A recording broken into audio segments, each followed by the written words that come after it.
Luděk Galuška a jsem docent archeologii na Masarykově univerzitě v Brně i vědecký pracovník Moravského muzea Brno zároveň, to je Moravského muzea i Masarykovy univerzity v Brno. I já jsem direktor archeologických výzkumů tady v oblasti právě toho Velehradu, toho starého města Uherského Hradiště, a vlastně jako direktor těch výzkumů pracuji od roku 1986. Od roku 1986 doposavad řídím ty archeologické výzkumy tady v tomto regioně, hlavně tu slovanskou archeologii. My jsme teď na Moravě, ve východní části České republiky, ve střední Evropě.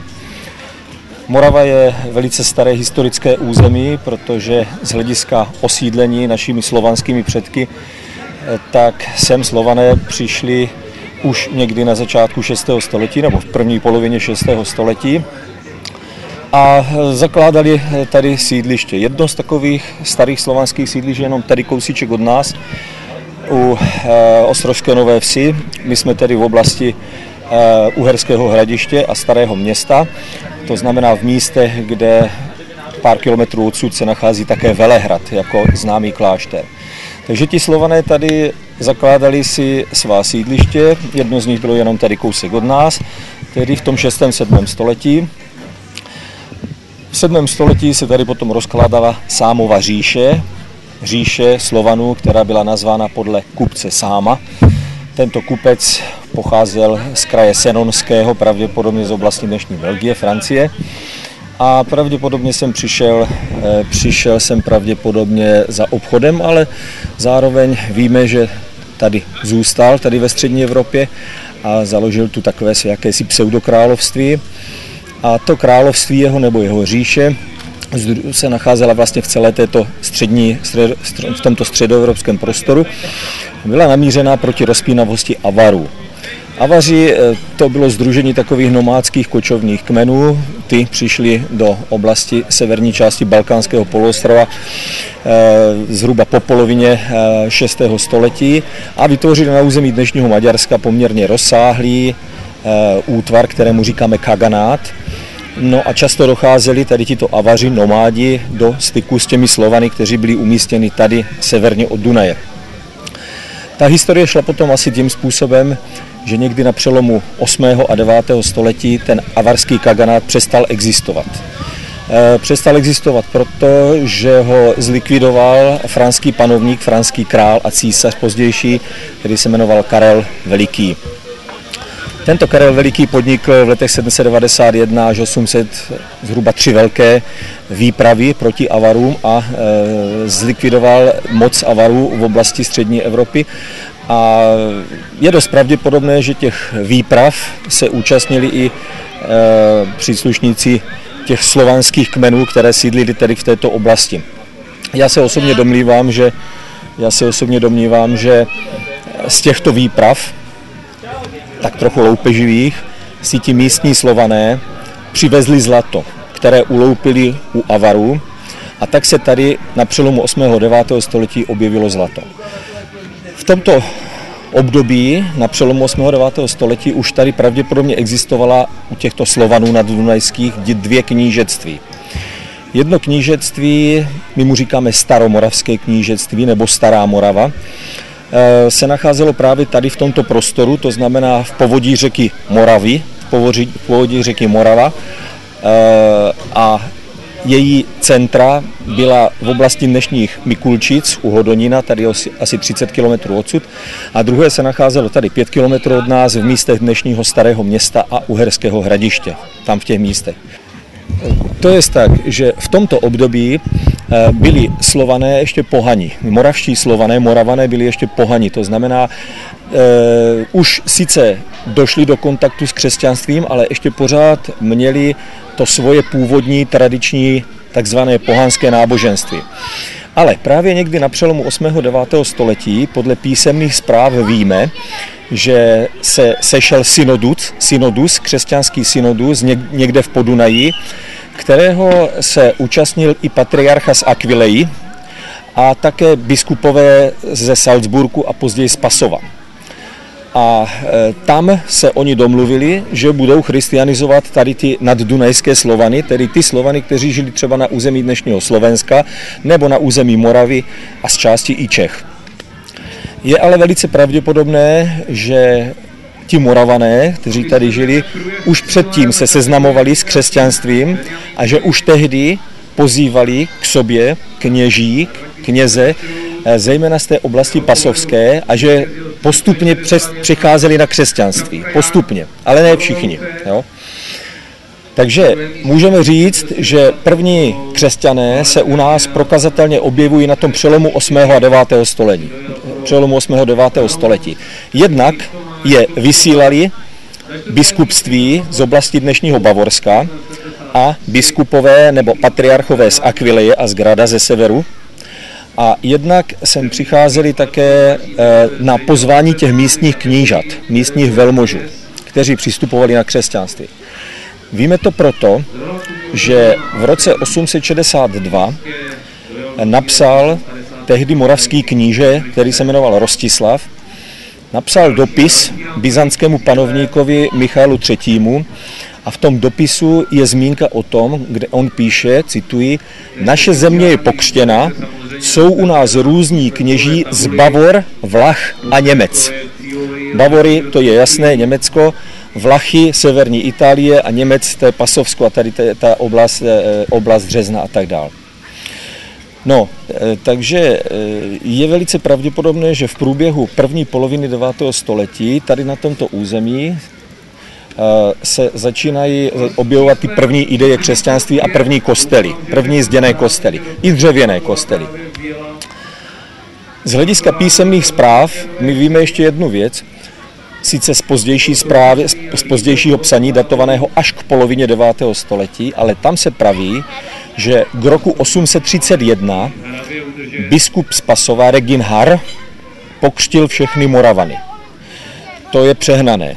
Tak to asi nebylo, že by teď všech naraz pokřtil všechny Moravany. Ale pravděpodobně to zachytává akt, kdy vzniká prostě něco jako první křesťanská organizace. To znamená, je to takzvaný archipresbyteriát, protože si musíme představit, že tehdy tady byli kněží z Bavorska, především ze Salzburgu a z Pasova. Jo? Takže to je to první křesťanství, které tady je. Potom v roce 833 až 836 vzniká Velká Morava jako státní útvar Slovanů. Ta Velká Morava vznikla takovým způsobem, že z těch dvou knížectví, které jsem vzpomínal, toho knížectví staromoravského a knížectví nitranského na území dnešního západního Slovenska, tak z těchto dvou knížectví ona se spojila, ten moravský knížek, který se jmenoval Mojmír, vyhnal z Nitry tamního knížete Pribinu a spojil tady dvě knížectví v jeden celek. To byl vlastně faktický začátek té Velké Moravy, která se teda tady rozkládala. Je potřebné vědět, že ta Velká Morava měla dvě takové ta nejvýznamnější centra. To jedno centrum bylo hradisko u dnešních Mikulčic tady na Moravě a to druhé hradisko byl Veligrad, který se nacházel tady 5-6 kilometrů od nás, od Ostrovské Nové Vsi, v místech dnešního starého města a Uherského Hradiště. Byla to velká centra. Tady v tom Veligradu už tehdy žilo tak kolem 2000 lidí. Bylo to opevněné centrum velkou hradbou. Na půdě toho starého města a Uherského Hradiště existovalo aspoň 6 kostelů. Bylo postaveno 6 kostelů. V Mikulčicích bylo ještě víc kostelů. Takže je zřejmé, že ty kostely postavili především bohatí velmožové, knížata. A samozřejmě ty kostely potom předali církvi, jo? Nebo je prostě drželi, některé drželi i oni sami. My z těch kostelů máme odkryty jenom zbytky, jenom pozůstatky základů. Nikde se nezachoval tady žádný stojící kostel z doby Velké Moravy. Všechny ty kostely zanikly a byly rozebrány na stavby pozdějších kostelů nebo pozdějších nějakých domů a tak dále. Takže se zachovaly jenom základy a kolem těch základů se zachovala velká pohřebiště. třeba tady v tom starém městě Uherského Hradiště, tak tam to pohřebiště čítá 2000 objevených hrobů z té doby, 2000. Stovky hrobů už byly zničeny, protože to hradisko, kde existovalo to velké hradisko, tak se samozřejmě dneska nachází město. Takže když se stavěly ty středověké domy anebo i novověké domy, tak samozřejmě stovky hrobů byly zničeny třeba v 17. 18. století. A ještě teďka objevujeme další a další hroby na místě těch domů, kde se znovu staví. Takže to není uzavřený počet těch 2000 hrobů. Určitě jich bude víc. V těch hrobech se nacházejí velice významné nálezy. V těch třeba ženských hrobech, ne ve všech, ale samozřejmě v těch hrobech těch kněžen nebo manželek knížat se nacházejí třeba zlaté náušnice, stříbrné náušnice, gombíky, takové kulové prostě předměty, které ty Moravané nosili tady přišity. Byl to symbol stavovského postavení toho dotyčného člověka v té společnosti. Nacházejí tam skleněné náhrdelníky, prsteny zlaté, stříbrné, jo? A další předměty. Samozřejmě v těch mužských hrobech tam se zase nacházejí jiné věci bojovnické, zejména typické sekery, protože sekera byla typická zbraň tady moravských bojovníků na takových dlouhých toporech. Samozřejmě, že se nacházejí také meče, ty meče leckdy jsou i zdobeny mosazí nebo bronzem, dokonce jsou tu i meče, které mají damaskovou čepel, to znamená velice kvalitní čepel, a to už jsou potom spíš předměty, bychom řekli, takové moci, symbol moci a cti, než samotné zbraně. To znamená, tady byla pohřbena ta významná knížata, ty vládcové Velké Moravy, tady v tom starém městě. Co je důležité z hlediska historického, když se vrátíme, tak my víme, že panovník Velké Moravy, druhý panovník, který se jmenoval Rostislav a který vládl od roku 846 někam do roku 870, tak my víme, že tento panovník byl v zásadě v trvalém konfliktu s Franskou říší, s východofranskou říší, kde vládli nástupci Karla Velikého. Tehdy tam vládl Ludvík II. Zvaný Němec. A Rostislav byl s ním v neustálém konfliktu, protože východofranská říše se snažila tu Velkou Moravu podmanit si, dostat ji pod sebe. No a samozřejmě, jestliže tady působilo kněžstvo, kněží z oblasti Bavorska, tak tady tyto kněží by si přáli, aby ta Velká Morava byla podmaněna ze strany východofranské říše. Takže je dost pravděpodobné, že vlastně působili jako taková pátá kolona, my tomu říkáme, že prostě donášeli třeba těm Frankům, takže v těch bitvách, které tady byly a v těch bitvách, které vedli Rostislav, jeho vojsko a Ludvík Němec a Bavoři na druhé straně vojsko, tak tyto kněží určitě byli na straně těch Bavorů a přitom působili na Moravě. Takže se stalo to, že ten kníže Rostislav ty kněží bavorské vyhnal. I toho archipresbytra. Archipresbytr byl vlastně, jako bychom dneska řekli, zástupce pasovského biskupa tady. Takže je vyhnal pryč. Samozřejmě ale zároveň bylo Rostislavovi jasné, že bez kněží, bez církve, jeho říše nemůže existovat. Jo?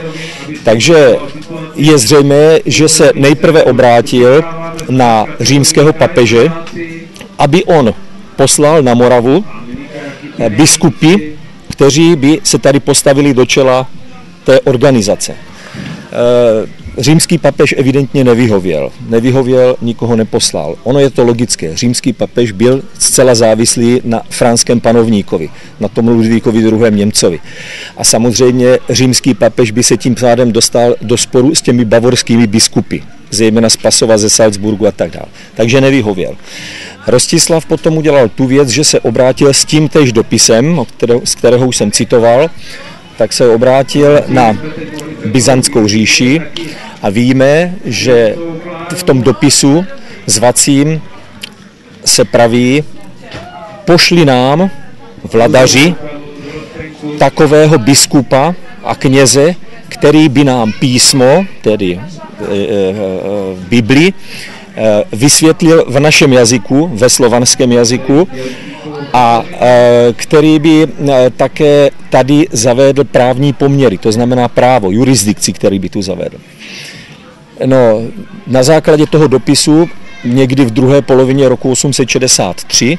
Potom přichází sem na Moravu byzantská misie, tak tomu říkáme, byzantská misie Konstantina a Metoděje, to znamená dvou učených, řekněme tomu, bratří z Byzance, z rodáků ze Soluně, kteří už samozřejmě už v Byzanci se naučili to slovanské písmo, protože Soluň byla vlastně územím s velice silným slovanským osídlením, takže oni nějakou formu slovanštiny určitě oba dva znali. Víme, že Konstantin byl velice dobře jazykově nadaný, že znal množství jazyků, že absolvoval už před příchodem na Moravu, že absolvoval jiné misie, třeba k Chazarům, na Krym, kde objevil tedy pozůstatky, kosterné pozůstatky 4. římského biskupa, takto svatého Klimenta, které potom dovezl do Byzance a potažmo i sem na Velkou Moravu. A víme, že Metoděj byl zase jako jeho starší bratr velice výborný právník, že byl vzdělaný v jurisdikci, v právu a že měl zkušenosti takového praktického charakteru, protože vlastně řídil klášter Porychrono v oblasti Byzantské říše a byl něco jako igumen toho kláštera. Že? Takže to spojení velice učeného Konstantína, jazykově nadaného, prostě myšlenkově vzdělaného a tak dál, a praktického Metoděje bylo ideální. Ale zároveň vidíme, že byzantský císař Michael neposílá biskupa, ale poslal dva významné jedince. Takže Rostislav, kníže Moravanu, byl na jednu stranu asi trochu zklamaný, protože biskupa nedostal, ale na druhou stranu zase dostal učence a kněze, který znal slovanský jazyk a který mohl to písmo těm místním Slovanům kázat a tu liturgii převádět do slovanštiny. Takže to bylo v zásadě velice ideální spojení. V roce 864, podle písemných pramenů, ale došlo k jedné takové zásadní věci, a sice, že kníže Rostislav, kníže Moravanů Rostislav, byl zajatý bavorským vojskem někde v oblasti Dunaje, u Děvína, tedy na Jižní Moravě, takto, a je velice pravděpodobné, že kníže Rostislav musel asi slíbit Bavorům návrat některých bavorských kněží. Takže je důležité vědět, že vlastně od roku 864 tady na Moravě působí dvě křesťanská centra.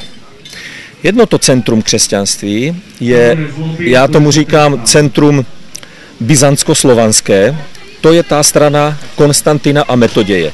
Já jsem osobně přesvědčený, že centrum tady této, řekněme, skupiny křesťanské bylo tady v Uherském Hradišti Sadech, jenom 6 kilometrů nebo 5 kilometrů tady od nás, kde v tom 9. století na takové vyvýšení, kterou je možné navštívit samozřejmě, existoval takový sakrální areál, církevní areál, který se skládal z velkého kostela, aspoň na naše poměry velkého, 25 metrů do délky. Součástí toho kostela byl i nartex, kde se vzdělávali noví kněží. Dokonce jsme tam našli i řekl bych, pisátka, kterým říkáme styly. Stylusy, to znamená, kterými se ryly litery do voskového povrchu destiček, což jasně naznačuje, že tam probíhala výuka v tom slovanském jazyku. A našli jsme tam také olověný kříž a na tom kříži je z jedné strany vyrytý ukřižovaný Kristus v adoračním gestu a na druhé straně je nápis v řeckém jazyce. A je tam napsáno Jezos Christos Zoefos Nika. Přeloženo Ježíš Kristus, světlo, stín, vítězství. Takže je velice pravděpodobné, že tento kříž nosil na krku některý z těch členů té byzantské misie. Já neříkám, že zrovna Metoděj nebo Konstantin, mohl to být kdokoliv jiný, protože my víme, že spolu s nimi z Byzance přišli i jejich učedníci a jejich, bychom řekli, žáci samozřejmě. Svatý Kliment, pozdější ochridský biskup, že s nima přišel Angelarius a mnozí další, někteří další. Takže je možné, ano? Naum, samozřejmě, svatý Kliment a Naum. Takže je pravděpodobné, že na těch sadech, toto jsou jedny z nálezů, které nás zavádějí k myšlence, že na těch sadech skutečně byli takoví kněží, kteří byli spojeni s tou byzantskou kulturní a církevní sférou. Taky se tam našly třeba úlomky byzantských lamp a další věci nebo gombíky, takové, které si myslíme, že mohly být byzantské. Takže to byla ta metodějská strana, která pravděpodobně tam sídlila, tady na té výšině, vlastně v místech, která byla vyvýšená nad tím velehradem velkomoravským, kde přímo pod tou vyvýšeninou bylo rozsáhlé osídlení na dobře 2-3 kilometrech. Jo, takže je to velice rozsáhlé osídlení. Zatímco podle mého názoru ta strana, řekněme, ta latinsko-bavorská církevní strana, téměř jistě měla centrum zase v Mikulčicích, na tom druhém velkomoravském centru, a tam sídlili zase oni. Oni byli proti sobě. Ano. Je jasné, že toto bylo velice složité období tady toto, jo? Kdy oni se určitě moc rádi neměli, ale museli se tolerovat. Jo? Pak se ta situace řekněme tomu, dospěla do stádia, kdy Konstantin s Metodějem už se domnívali v tom roce 867, že už vlastně udělali všechno tady na Velké Moravě a že jejich misie končí. Takže rozloučili se na Velké Moravě, vzali sebou vyučené slovanské své žáky a vypravili se odsud směrem k Balatonu, k Blatenskému jezeru na území dnešního Maďarska, kde se tehdy nacházelo další centrum slovanského života. Byl to takzvaný Blatnohrad, neboli Mosaburg, dneska Zalavár. A tam v těch místech sídlil kníže Kocel, což byl syn kdysi vyhnaného toho nitranského knížete Pribiny.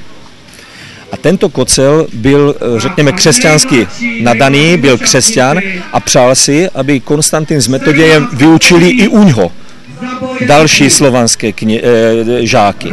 A tak se stalo, že zhruba 7 měsíců byli Konstantin s Metodějem tady v tom Zalaváru, v tom Blatnohradě, a když i tam splnili to své poslání, tak odsud se posunuli do Benátek, do Venécie, kde se dostali do konfliktu s tamními bavorskými kněžími.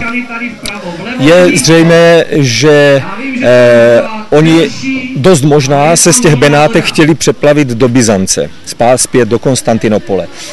Ale zároveň v té době proběhl v Konstantinopoli politický i náboženský převrat, takže se rozhodli pokračovat dál do Říma, kde zároveň měli pozvání od papeže Mikuláše, aby obhájili své učení i v Římě. Oni byli natolik chytří, podle mého názoru i podle dalších odborníků lingvistů, že museli pochopit, že jediného, řekl bych, uznání toho jejich díla, že se jim může dostat v Římě. Jo, protože věděli zcela jasně, že Morava jurisdikčně, územně patří pod římského papeže v tomto směru. Takže je pravděpodobné, že tam šli cíleně. A je zřejmé, že zejména osobnost Konstantina byla obrovsky vážená, protože víme 100%, že papež Hadrián II., který vystřídal mezi tím Mikuláše, tak Hadrián II. Vyšel s mnoha dalšími kněžími a obyvateli Říma dokonce před hradby Říma, aby došli vítat Konstantina Metoděje a zejména samozřejmě ty ostatky toho svatého Klimenta, které oni přiváželi do Říma, že to je zcela jasné. Každopádně Konstantin s Metodějem se usadili v Římě v kostele svaté Praxedy, dneska jenom kousek od Santa Maria Maggiore, od jedné z hlavních bazilik římských, že? A tam nějakou dobu pobývali. Je hlavně důležité to, že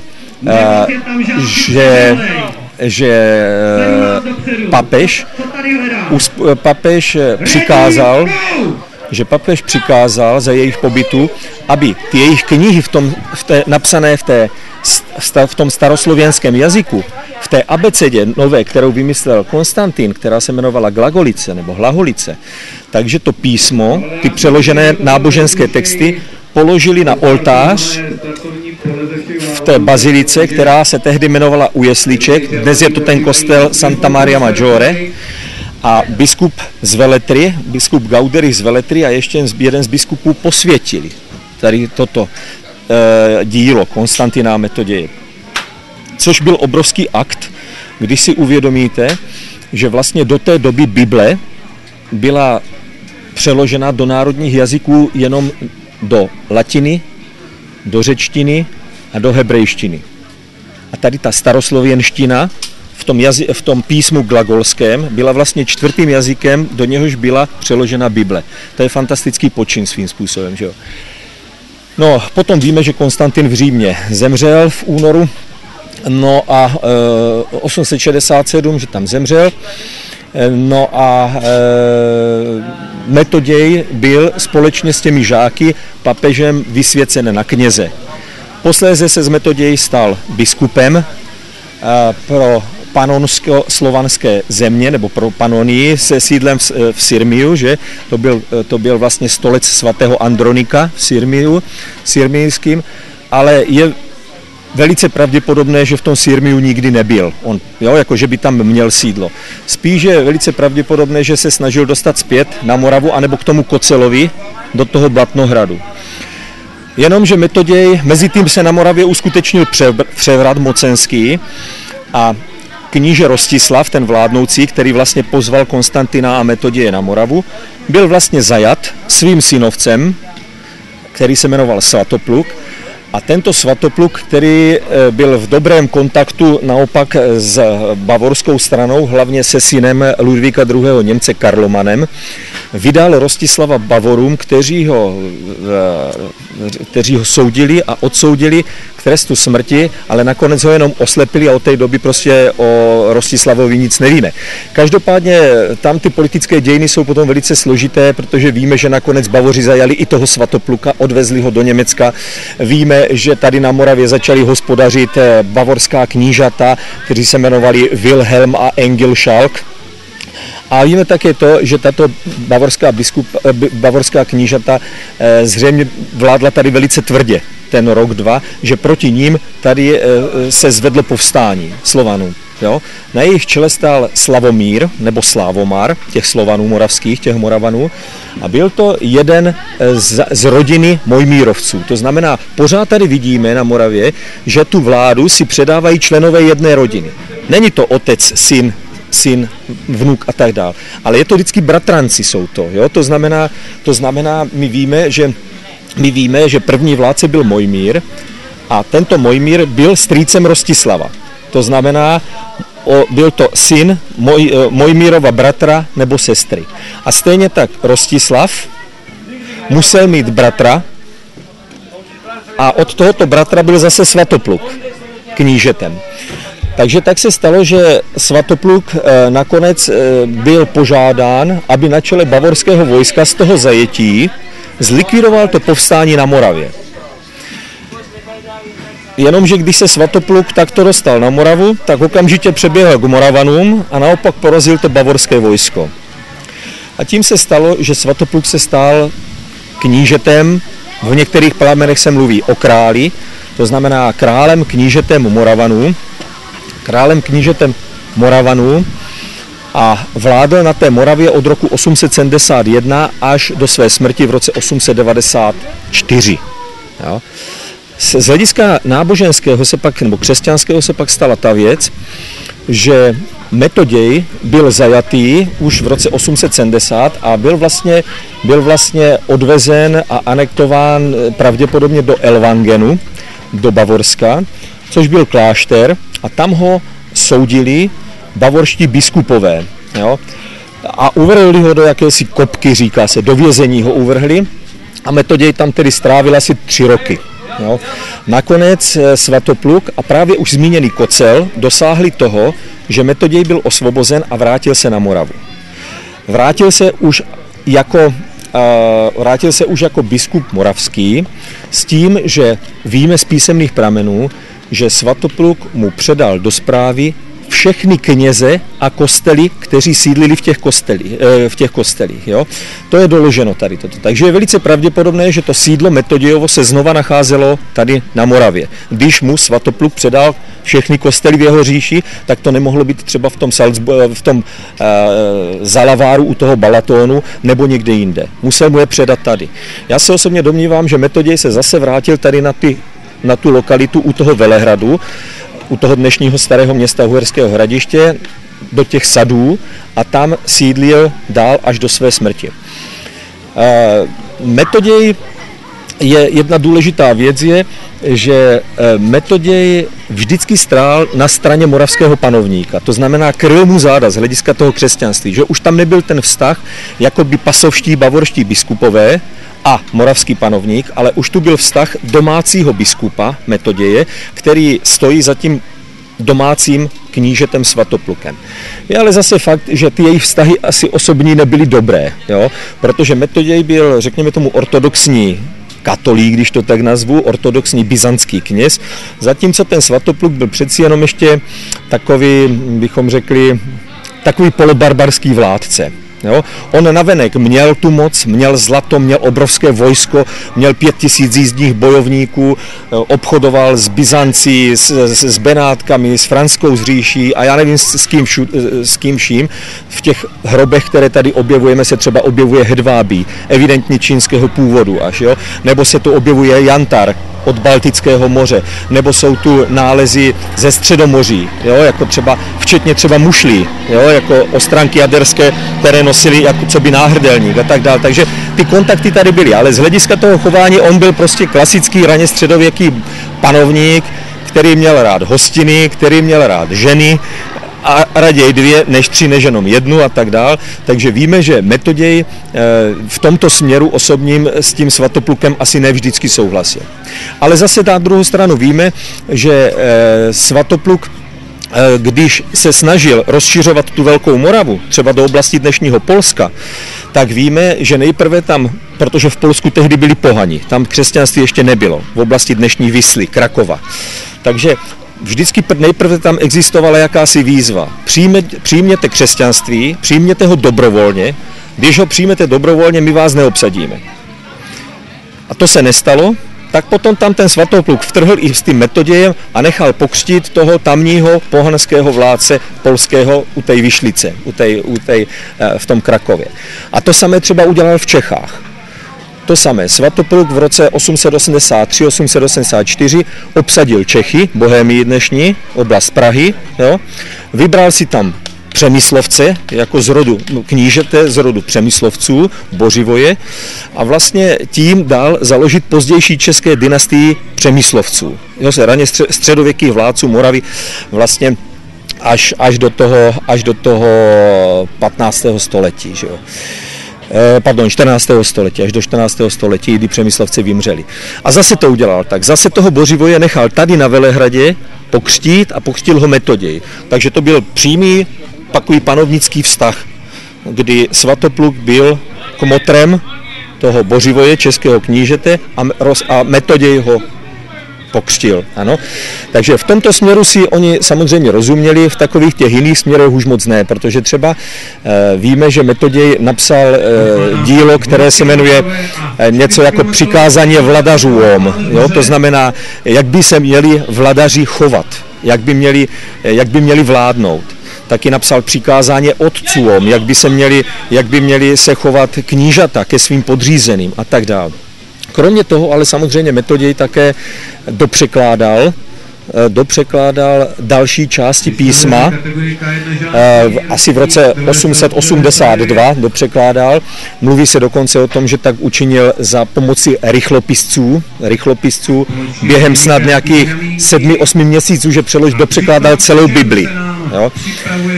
Takže vzniklo vlastně ucelené dílo. Pravda je, že Metodějovi potom vyrostl tady na Moravě velice silný oponent. A to byl Viching. Tento Viching byl švábský kněz, kterého papež v roce 880 jmenoval biskupem v Nitravě, v Nitře, na dnešním Slovensku. ten rok 880 je vůbec velice důležitý, protože to jmenování vichinga je součástí buly papežské listiny, která se nazývá Industrie Tuae podle úvodních slov. A je to vlastně dopis římského papeže Jana VIII. Svatoplukovi, knížeti Svatoplukovi, kde mu oznamuje, tomu Svatoplukovi, že ho, Svatopluka, římský papež, bere pod svou ochranu i s jeho lidem, to znamená i z Moravany, a dokonce toho Svatopluka nazývá jediným synem Petrovým, což je titulatura, které se tehdy dostávalo jenom těm knížatům a králům, o kterých se počítalo, že by mohli být i císaři, že by mohli být dokonce oporou římského papežství. A on nazývá tímto titulem Svatopluka, takže je docela možné, že římský papež počítal se Svatoplukem jako možná budoucím císařem. Každopádně v této samé bule je ale taky napsáno, že Metoděj je jmenovaný arcibiskupem, už nejenom biskupem, ale arcibiskupem, a je tam terminus technicus, arcibiskupem svaté církve moravské. Jo? Takže svatá církev moravská už to není, řekněme tomu, nějaká pomyslná moravsko-panonská titulatura, ale už se mluví přímo o té Moravě, že teď vzniká na Moravě arcibiskupství, samostatné. Jo?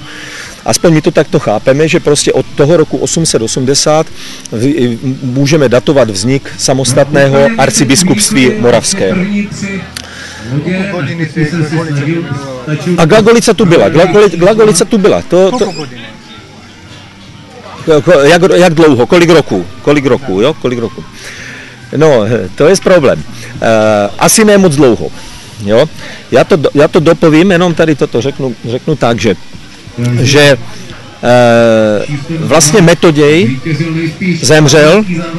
zemřel v roce 885 v dubnu. To znamená, v zásadě to bylo 5 roků, co tu ještě působil. Jo? My víme o jeho pohřbu, o jeho smrti, že byl pohřbený ve velikém chrámu Moravanů za oltářem svaté Bohorodice vlevo do zdi a že byl uložen v rakvi. Takže my známe docela dobře lokalizaci, ale nevíme žádné nálezy, co měl u sebe. No a jediné místo, které odpovídá, že se tam skutečně našel hrob, jediné místo, které odpovídá tady tomu znění toho popisu hrobu Metodějova, se nachází právě tady v tom uherském hradišti Sadech, v tom Velehradu. Tam se skutečně našly pozůstatky kostela velkého, jak už jsem o něm mluvil. Kolem toho kostela byl 30 metrů dlouhý palác. Jo? Bylo tam sídliště kolem dokola, našly se tam ty styly, ten křížek a tak dál. Prostě samostatná církevní jednotka, něco jako monastýr. Jo? Něco jako monastýr. Takže je možné, že to na těch sadech bylo to sídlo arcibiskupa Metoděje. Zvlášť, když tady v tom starém městě, hned vedle vlastně, existoval Veligrad. To znamená sídlo Svatoplukovo. Jo? Takže je pravděpodobné, že tady tento region, tady to staré město a hradiště, že byli v té době tím Velehradem a sídlem Svatoplukovým i Metodějovým. Jo? A že tam byl i ten hrob. My ten hrob ale nemáme. Jo? My máme jenom to místo, ale v místě toho hrobu se nenašla žádná kostra. Nenašly se tam ani žádné nálezy. To je tak. My víme, že ten biskup Viching, ten z té Nitry, to byl prostě latiník, Šváb, a ten byl vždycky proti Metodějovi.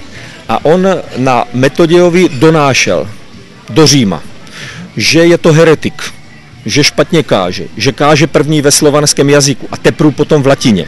Jo? Takže papež těsně před smrtí Metodějovou dal Metoděje do klatby. Jo? I když na druhé straně my o té klatbě víme díky dopisu, který donesl z Říma právě ten Viching a jeden kněz Jan z Benátek. A má se za to, že tu pasáž, kde se mluví, že Metoděj má být dán do klatby, napsal jako falzum samotný Viching do toho dopisu římského papeže Jana VIII. Jo? A že je to falzum. To znamená, vlastně ten římský papež nedal Metoději do kladby, když to tak řekneme, protože tu vsuvku tam vsunul tento Viching. Jo? On už věděl, že Metoděj umírá, že se nebude moc bránit, že to nemůže vyjít na světlo boží, když to tak řeknu. Ano? No a Metoděj opravdu zemřel. A Metoděj taky chtěl, že doporučoval za sebe jako arcibiskupa nebo biskupa Gorazda. To byl jeho žák Gorazd, který byl vlastně spolužákem Nauma, Klimenta, Sávy, Angelára, jo, a tady těchto, ale římský papež toto neuznal, tady toto, jo, to znamená neuznal to nástupnictví Gorazdovo. Takže má se za to, že po Metodějově smrti tady biskupem se stal ten Viching, ten z té Nitry.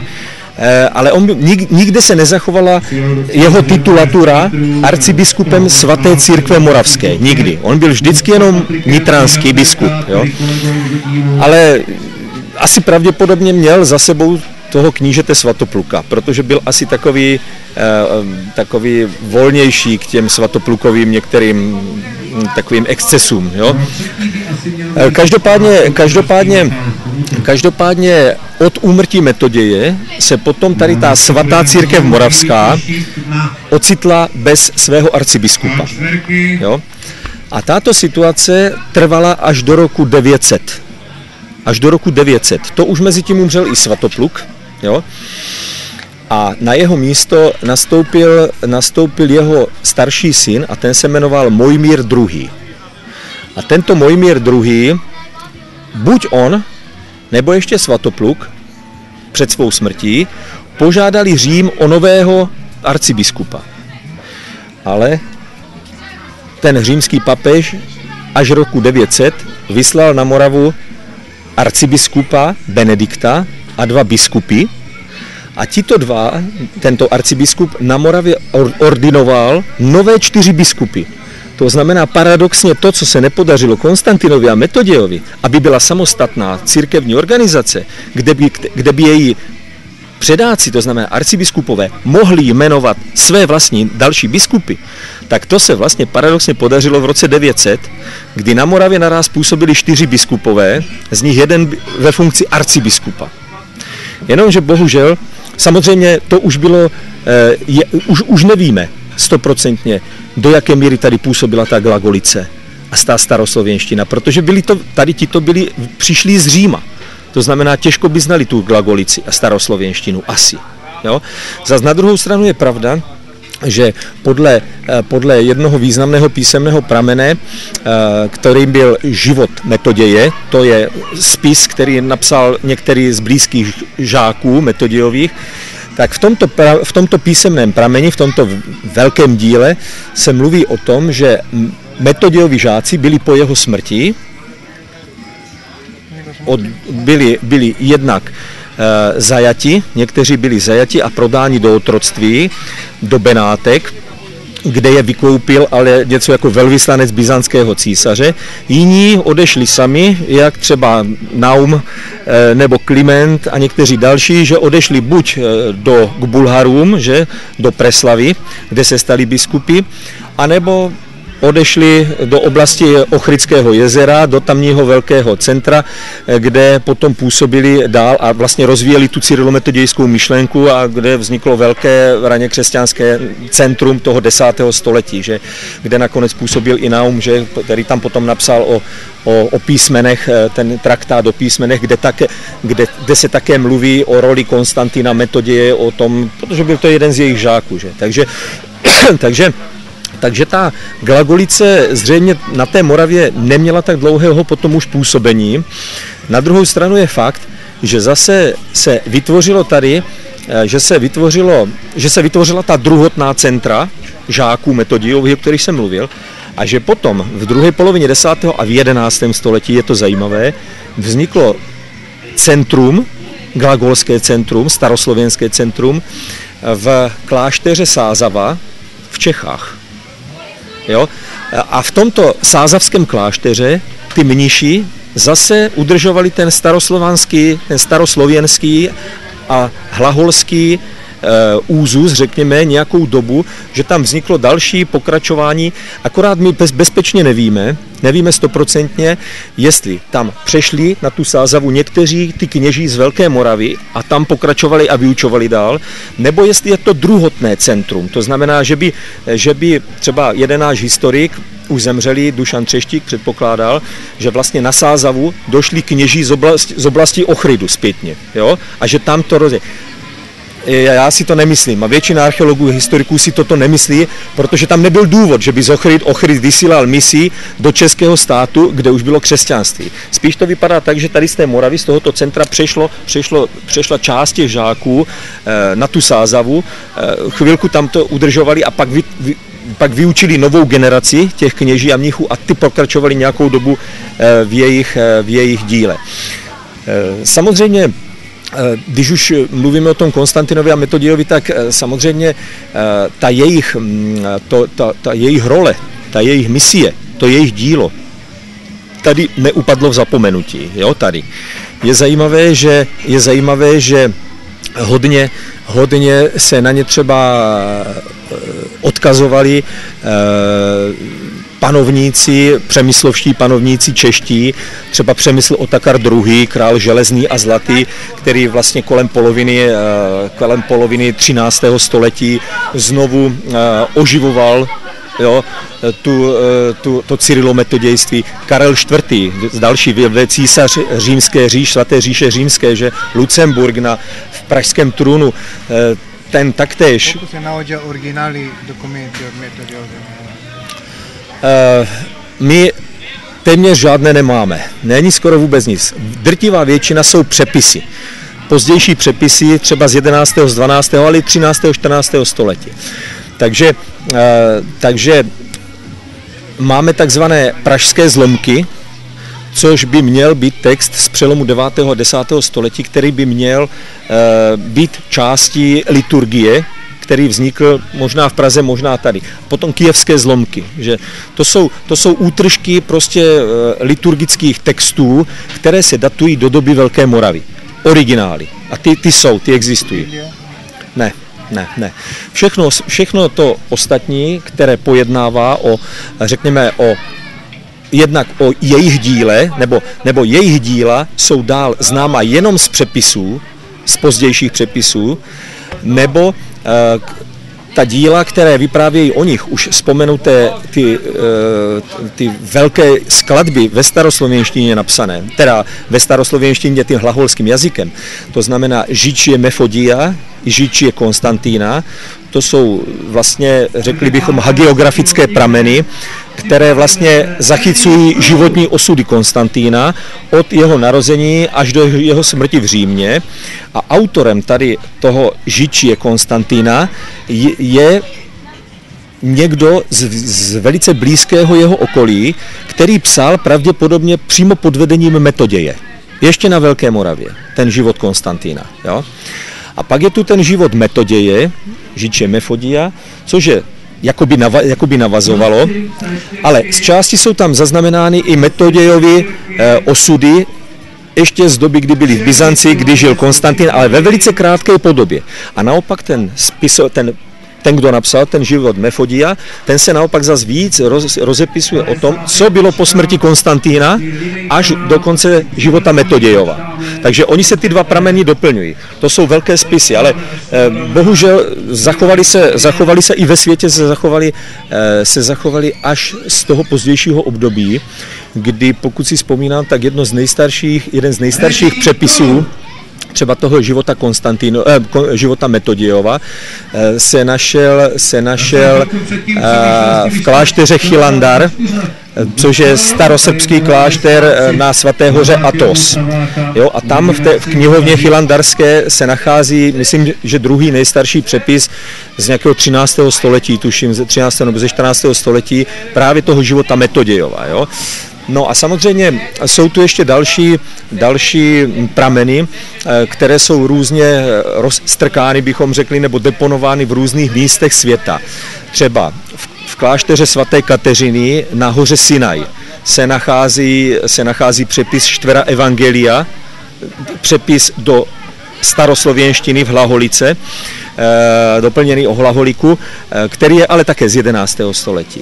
Nebo ve vatikánské bibliotéce jsou další překlady nebo další spisy, jo, které se kladou do souvislosti s Konstantinem a Metodějem. Nebo pak je to zase na Svaté hoře Athos, nebo z tam pocházející kodex, takzvaný Zografský kodex, protože to je Zografský klášter. No a prostě někdy v 19. století jeden ruský kněz z toho kláštera prostě vyvezl tady tento dokument a dnes je ten dokument, myslím, že v Sankt Petěrburgu, v Rusku, uchovávaný. A to je také cyrilometodějský dokument, jo. Takže, no a jsou ještě další, to sinajské euchologium, jak už jsem vzpomínal, takže to jsou písemné prameny, přepisy, které jejichž originály se datují do toho cyrilometodějského období. Jo? Takže jednak jsou to hagiografické prameny a jednak jsou to jejich díla. No a samozřejmě pak je to ten spis o písmenech nebo o písmu toho svatého Nauma, že jo, například. Jo? Takže tak, v kirilici. No. Takže tak. U tom starom gradu, v starom delu, ono je katedrála biskup, što se renovira. Ko je izgradio? Z kterého je roku? Ten Velehrad, ta bazilika, ta veliká bazilika, ta, co stojí. Koho je izgradena? To je tak. Já to tak řeknu širšej, Velegrad. Co to je Velegrad? Veligrad, veliký grad. Termín Veligrad tak se jmenoval to jedno z těch hlavních sídel Velké Moravy, co bylo tady, Veligrad. My ten termín, ten název známe od roku 1141, kdy na tom místě existovala jako pozůstatek toho osídlení velkomoravského z 9. století, kdy tam existovaly dvě vesnice. I potom v roce 1205 přišli sem monachy z Čech, i to byli cisterciáci, z cisterciáckého řádu. A oni založili 5 kilometrů vlastně od toho bývalého velkomoravského centra, založili svůj monastýr, nový, veliký monastýr, tam, co je dneska Velehrad. I vzali název té vesnice a nazvali ten monastýr Velehrad, veliký hrad, mocný hrad. No, proč monastýr Veliký hrad? Název. To je jenom proto, že tam byla silná tradice toho Veligradu, jak metodějského centra. No, takže už tam byly dva Veligrady. Veligrad monastýr i Veligrad celo, Veligrad vesnica. Jo? V místech, kde existoval kdysi dávno ten velkomoravský Velehrad. Jo? No a ty mniši tam založili veliký klášter, svůj klášter, monastýr, a součástí toho monastýra je tady ten stojící kostel, to dnešní veliké církevní centrum. I ten kostel, ten veliký, ta bazilika, tak ona vlastně byla založena v první polovině 13. godina, z 13. století, v první polovině 13. století. Jo? Jenomže ten kostel byl vypálený a zničený husity. Husitové to byli reformátoři náboženští mezi rokama 1420 až 1430. Takže 1420 byl ten originální kostel zničený a zostaly z něho trosky. Jo? No, potom byl opravený a znova postavený, ale zase vyhořel. Jo? Zase vyhořel roku 1679. Jo? A znovu byl postavený.